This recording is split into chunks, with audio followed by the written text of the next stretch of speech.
In this video, I will show you how to sign into Slack on phone. So to get started, go ahead and install Slack on your mobile phone.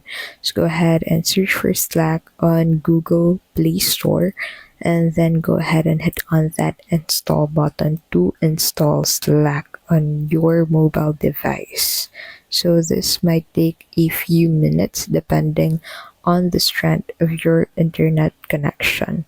So once you have the app installed on your device, you can go ahead and proceed on accessing the app on your device. So go ahead and wait for this to load and then click on that open button once this has been installed on your device.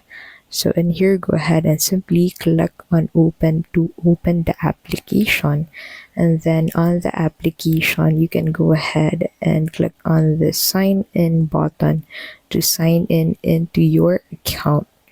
So click on that and then that will take you here. So simply skip intro. So you can go ahead and sign in with your email, Google account, and sign in with your workspace URL.